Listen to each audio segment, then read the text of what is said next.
Within 100 miles of Hanoi, the carrier Enterprise hurls her thunderbolts at North Vietnam. One of 6 carriers off the coast, she has a crew of 5,000. Payday here is $500,000. In the dim-lit rooms below, pilots are briefed for a raid. What I'm saying is this, that the weather over the beach is probably going to be worse. Over the beach is the pilot's slang for North Vietnam. In one respect, it's the war the Americans would like to fight. No Viet Cong or jungle here. The pilots are mostly college graduates in their 20s, but the job is tough enough. The losses have been considerable. A year of bombing has cost 250 jets shot down. They spend up to 6 weeks at a time on station in the China Sea. They go out, sometimes twice a day, out to face targets which are becoming more heavily defended, and therefore greater risks. The bombing has so far failed to achieve its stated aims, to force the North Vietnamese to a conference, to stop the aid they send south. The real military targets, like industry and Hanoi, the pilots can't touch. Many of the targets now are wooden bridges and dirt roads. And the pilots sometimes feel they're trivial for the risks involved. Stand clear of jet intakes and jet exhaust. Start all go aircraft. From the decks of Enterprise, the bombing goes on round the clock.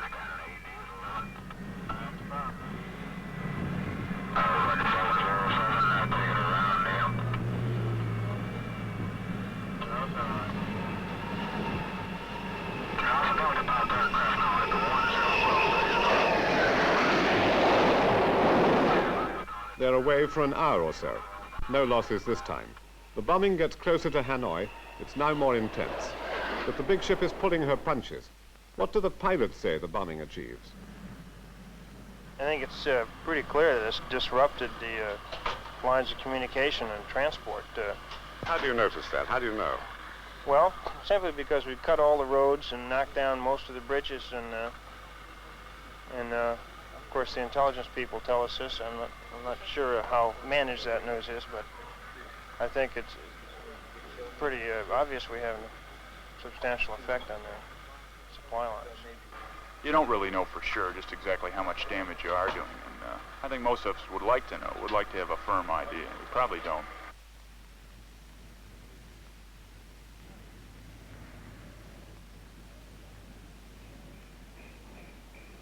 Air power is a two-edged sword. The innocent suffer too, and they suffer in growing numbers. There's only one hospital like this in Vietnam. It gets a subsidy from the Americans of $150,000 a year. The young wife, carried by her husband, lost both her legs in an air raid in the Delta. She has 2 children. Of the 500 patients coming in every month here, almost all are civilians. Some have had limbs chopped off by landmines and terrorist explosions. But nearly all this arbitrary misery is due to aerial bombing. The nature of guerrilla war means that the communists live and fight in the villages, always among the people. Therefore, the bombing the Viet Cong inevitably leads to civilian casualties. This year, 600,000 tons of bombs will be dropped on Vietnam. 4 more hospitals like this one are going to be built. They're likely to be needed.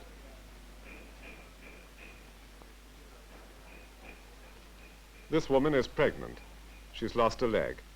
All she remembers of the day it happened is the sound of the planes diving.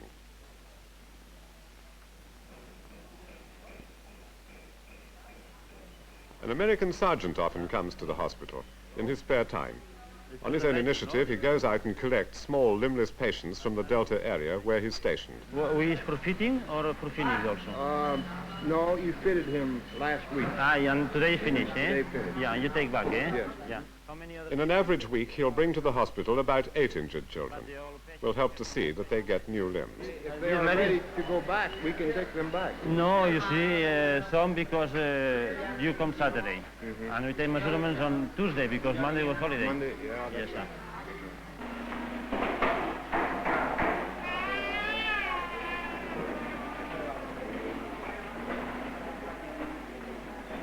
The more ghastly cases are the multiple amputations. It was a daytime raid in the Delta for her. Her husband was killed the same day. She lost both her legs. Her baby lost one.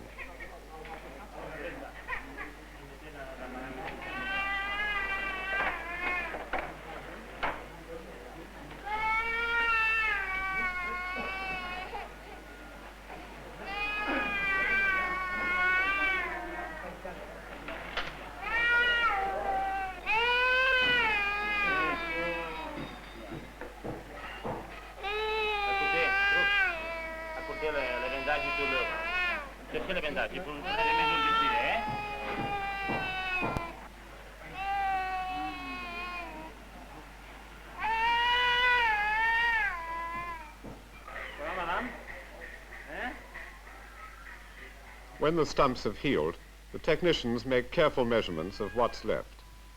The hospital's been open now for 6 months.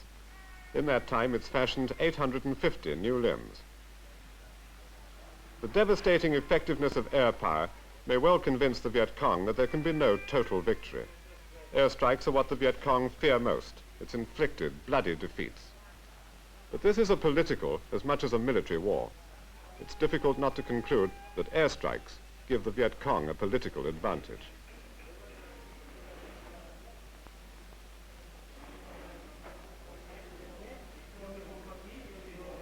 The young girl is having her first fitting. She comes from one of the twilight zones that are government controlled by day and belong to the VC at night. It happened 2 months ago. It was night in her village. She remembers hearing the aircraft coming. Hiding the tears, she straps it on and learns to move around all over again. The bomb that blew her leg off killed her mother. The girl is 17. She was engaged to be married then. She's not now.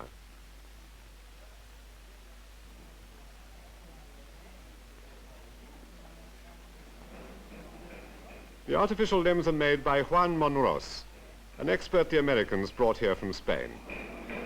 I am accustomed to see many cases in many countries around where I am doing this kind of job. But this shocked me than any other place. Most because there are so many civilians and many people don't know what happened. They stay in the homes, in the forest. The bombs go there, Viet Cong, aeroplanes, everything, drop a bomb there, and they don't know what happened. They don't know what it is, this war. When I arrived here, we had difficult to find patients the first months. Now, we have plenty. And next month, much more, because one patient tells the other in the village, and they come here, everybody, to be fitted with artificial limbs. Juan Monros is leaving Vietnam soon. He's trained these Vietnamese assistants to carry on after he goes. There'll be enough for them to do.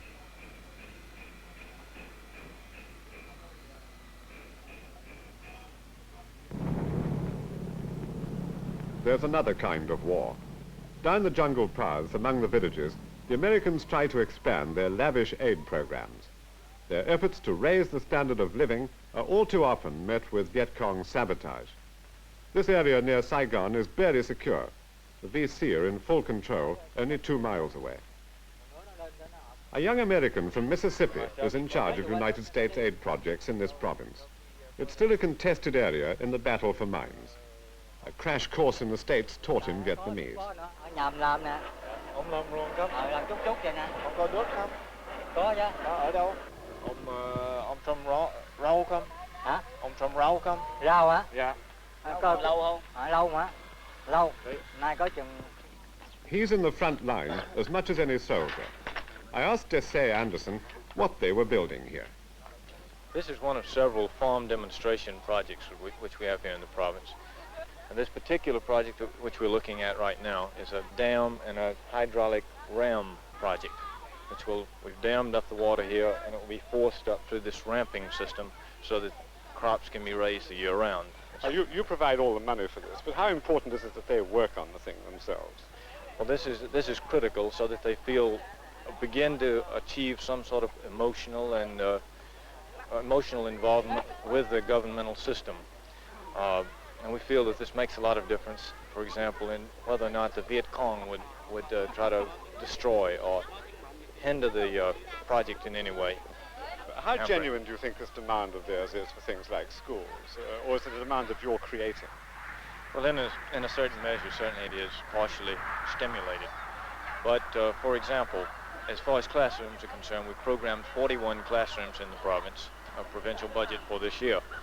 And instead of that 41, the people, those were built, but in addition to that, the people made applications on the hamlet level and asked for 75 additional classrooms, which they built themselves. And then they work along with various military units that can be enlisted to help them, including the local militia, the popular forces, and they build it themselves. Do you feel that the military presence in Vietnam is overemphasized? Well, certainly I would tend to feel that the basic role of constructing the Vietnamese society is the most important thing. The military provide the shield, and the construction of the society is the reason we're here working with this element of it. Do you believe they make the distinction between what you're doing for them and what the VC say they'll do for them? Do they really understand, do you believe? I think some inroads are now being made. I think that they appreciate that the Viet Cong are essentially a negative force in this province.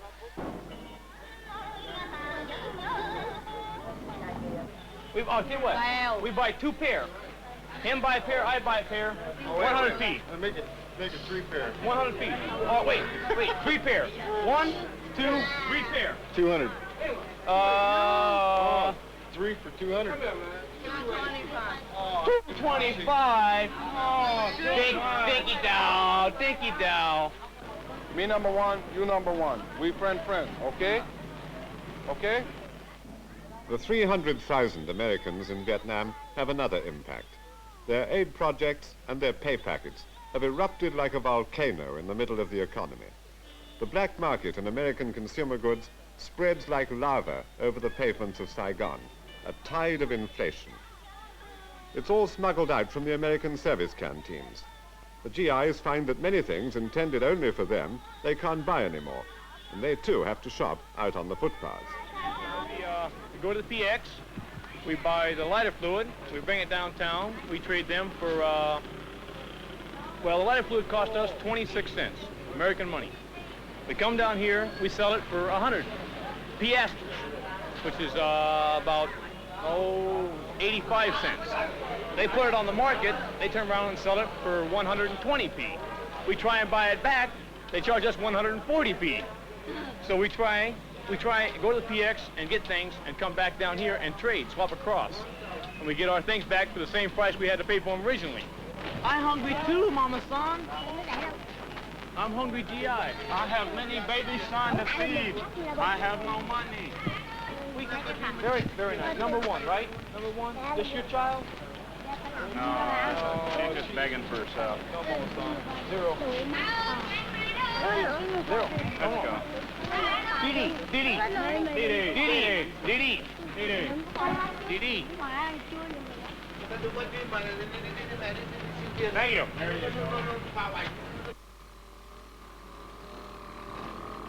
Mr. Long's house is on stilts over the Saigon River. He's a young civil servant and lives with his family.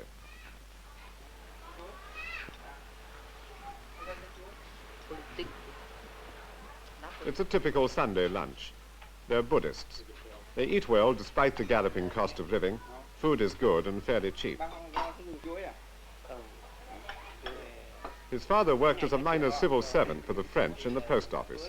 He's now retired on a tiny pension. Mr. Long's wife is going to have their first child. They can't travel anywhere without danger. Life in Saigon, they say, is claustrophobic. If they could, they'd like to get away.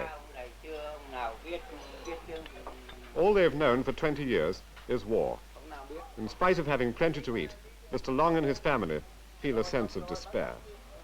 My friends, like me, they're complaining about daily problems, and sometimes they confess to me that they are searching for political conviction. They lack it, as well as me. And if we have no real political conviction, we are in a state of half despair sometimes if our means of living are too low, you see. What are the things that are missing from That life is a spirit of discipline. We want to be put in a mold, a strong mold, by someone who is worth to be our leader. Up to now, we have seen many governments, many leaders, they pretend to do their most for the countries, but now we are wary of them. We become more and more cynical.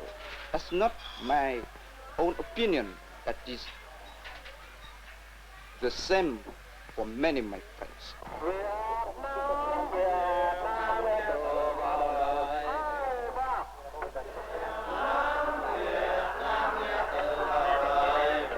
Vietnam is 14 million peasants in black pajamas. This is the latest experiment to give a new sense of purpose to those who oppose the Viet Cong. They sing a patriotic song, written only a few weeks ago. 5,000 graduates from a new school that trains teams to take over local government at the grassroots.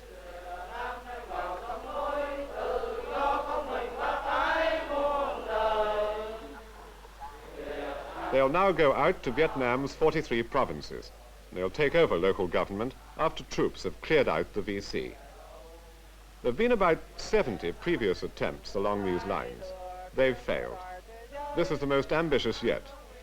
It's financed by the Central Intelligence Agency. This school will graduate 40,000 students a year. They're split up into teams of 59 men. The latest bid to defeat communism is an exact copy of the communist cell technique.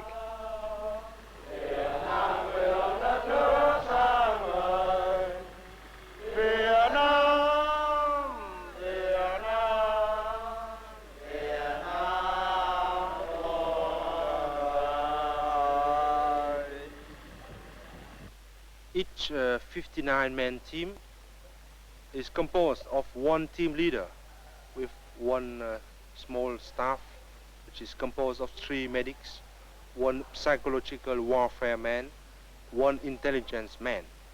The team leader is assisted by 2 assistant team leaders, the first in charge of 3 platoons of 11 armored propaganda men each, and the second is in charge of 3 sections composed of 6 people each. The first is the census grievance team, the second is the civilian affairs group, and the third is the new life development group. The school's guiding light is Major Mai, a Catholic soldier who fought against the French with the Viet Minh. He left the North when the communists took over leadership of the independence movement against France. Mai indoctrinates his students with a fiery nationalism, but they're selected by province chiefs, who are often corrupt. His students are patriots. Patriots for who? I asked what ideology they would take with them when they went back to the villages. We have 4,845 years of history. So out of this long period of life, our ancestors have left us something. And we have it in our own mythology, our legends, and so on. We have the dragon as the force of the matter, and the fairy as the force of the spirit. So dragon and fairy is matter plus the spirit. So this is, in essence, what we try to give them.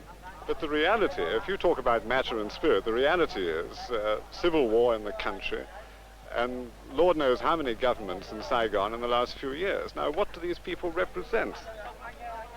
They represent a loss of balance. Up by strong central government in Saigon, which you haven't got now.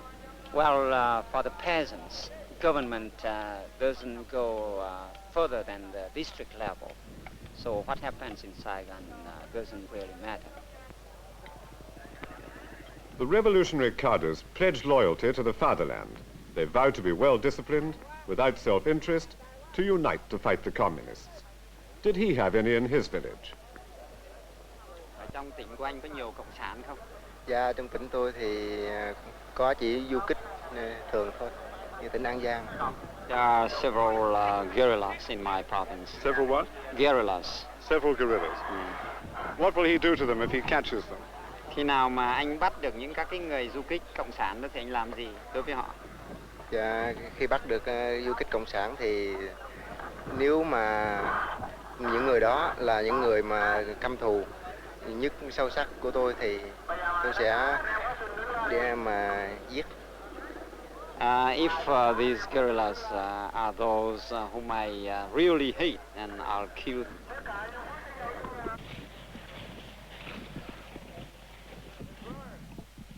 Under the rubber trees near the Cambodian border, troops of the 1st Infantry Division, Big Red 1.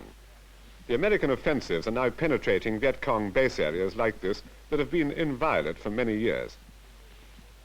The commander of 1st Infantry Division is General William Depew. I asked him what American combat troops had achieved. Well, I've only been with the division for a month and a half, but I'm starting my 3rd year in Vietnam, and I can say that a year ago, May last year, things were grim. And when you compare the situation today with then, it's the difference between day and night.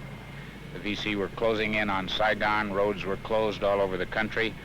There were no offensive operations into base areas, and all of these things now are moving in the right direction. And I have no doubt but what the military situation is already well in hand and improving very rapidly. Well, do you believe that you've ever really smashed a big main force, a regular VC force? Or have they all just gone back to being farmers and are waiting for you to go away again? No, the big forces are waiting up here in the jungle, and one of these days we'll have our day. Well, they'll fight, you mean? Well, they'll have to fight or lose the war. And when they fight, they'll lose.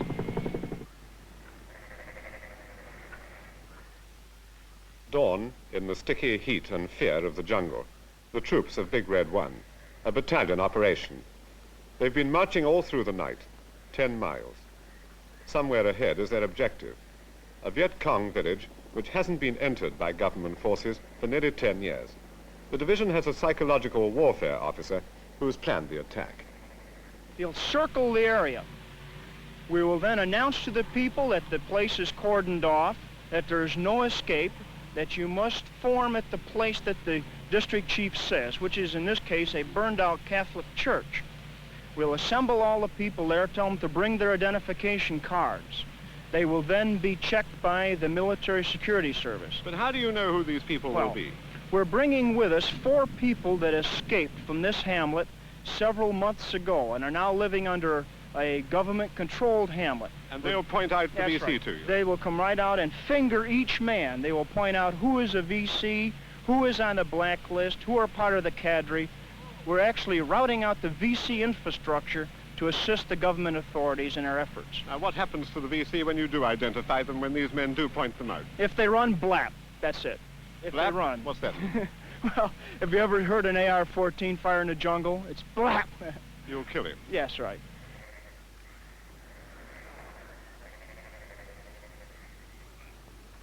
Scenes like this aren't pretty, but the Americans don't try to hide them.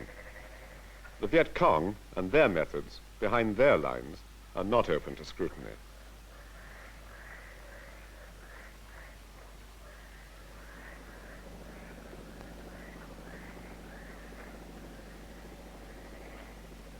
The old man was trying to leave the village in the dawn. When he saw the troops in ambush, he ran. He's wounded in the legs, and they'll evacuate him to a hospital.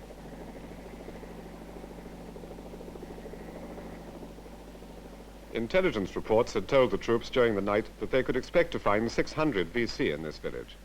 They're not here now. As they assemble by the church, the peasants present a familiar sight. There are no young men here, only women and children and the elders of the village. The VC, if they were here, are hiding somewhere else. It must be assumed that these people are the wives and children of the Viet Cong. The GIs have taken over the village without major resistance from the Viet Cong. They're now faced with the next step in this kind of war, convincing these people of an alternative to Viet Cong rule. Teams of medics come in with the troops. They distribute drugs, extract a few teeth.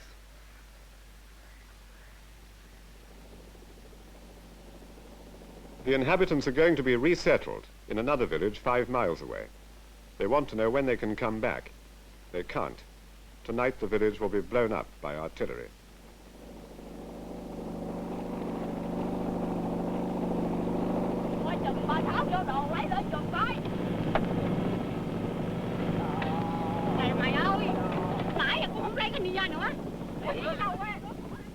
As they leave for the other village, the operation is almost over.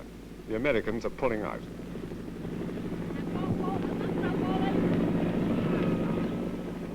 The cart is packed with belongings.